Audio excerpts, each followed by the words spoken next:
नाशिकमधील लक्ष्मी ज्वेलर्स सोने व चांदीचे उत्तम ठिकाण।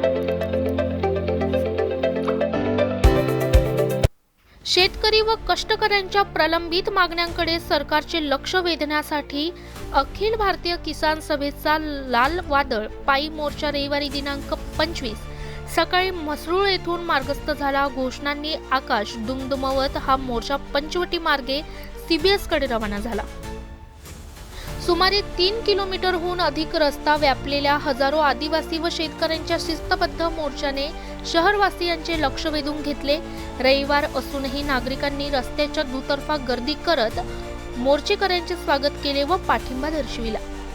मोर्चात सर्वांना शिक्षण, सर्वांना काम मिळालेच पाहिजे, शेतीमालाला हमीभाव मिळालाच पाहिजे अशा घोषणांचा गजर होता।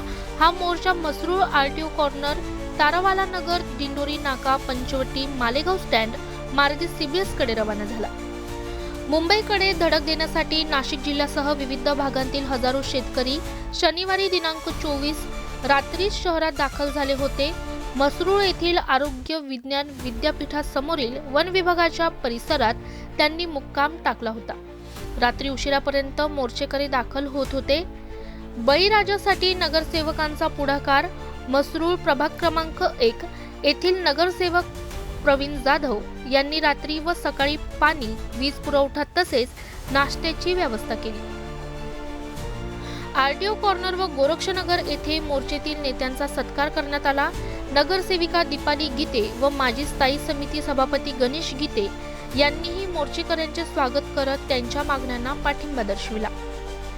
दिंडोरी, सुरगाणा, कळवण, चांदवड, नांदगाव, येवला, निफाड, पेठ, हर्सूल, त्र्यंबक, घोटी, इगतपुरीसह नाशिक जिल्ह्यातील सर्व तालुक्यांतील तसेच शहरी भागांतील मोर्चेकरी सहभागी झाले आहेत। माजी आमदार JP Gavit, doctor DL Karad, Tanaji Jaibhave, Bhika Rathod, Janardan Bhoye, Uttam Kadu, Indrajit Gavit, विजय घांगले, वसंत बागुल आदी नेते अग्रभागी होते।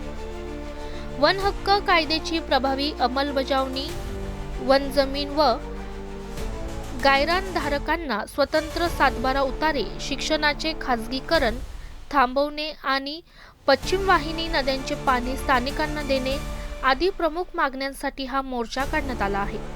ब्युरो रिपोर्ट, रणजित झापर्डेसह स्टार लोकशक्ती न्यूज, नाशिक। तुम्ही आंदोलन मोर्चा काढलाय, काय सांगणार?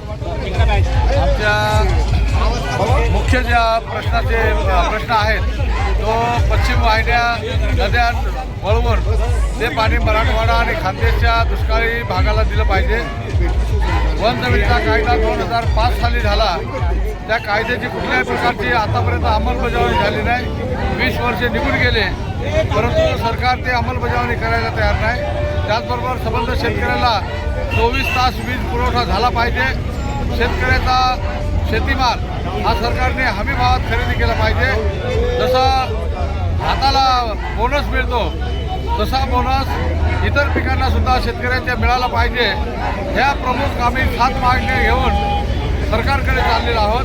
सरकार आमच्याकडे कानाडोळा करत आहे, कुठल्याही प्रकारचा सरकारवरती याचा भार पडत नाही, आर्थिक बोजा पडत नाही, अडचणी येत नाही, पण तरी सरकार जाणून बुजून ह्या मागण्या टाळण्याचा प्रयत्न करत आहे। त्यावेळेस आम्ही निश्चय केलेला आहे की मुंबईपर्यंत जाण्याची तयारी आहे, तिथं थांबायचं झालं तरी थांबण्याची तयारी आहे, परंतु एकदा ह्या मागण्या पूर्ण करून त्याची अंमलबजावणी सुरू झाल्यानंतरच आम्हाला खात्री झाल्यानंतर आम्ही परत फिरू, अन्यथा आम्ही हा लढा शेवटपर्यंत लढत राहू अशा प्रकारचा निर्धार करून ही गोरगरीब माणसं, उपाशी तापाशी असलेली माणसं, म्हातारी माणसं, ही माणसं मुंबईच्या दिशेने निघालेली आहेत आणि आम्हाला खात्री आहे की यावेळेस हा यशस्वी लढा आम्ही विजयी होऊन येऊ अशा प्रकारचा आम्हाला खात्री आहे। हा मोर्चा आपण कधीपासून सुरू केलेला आहे?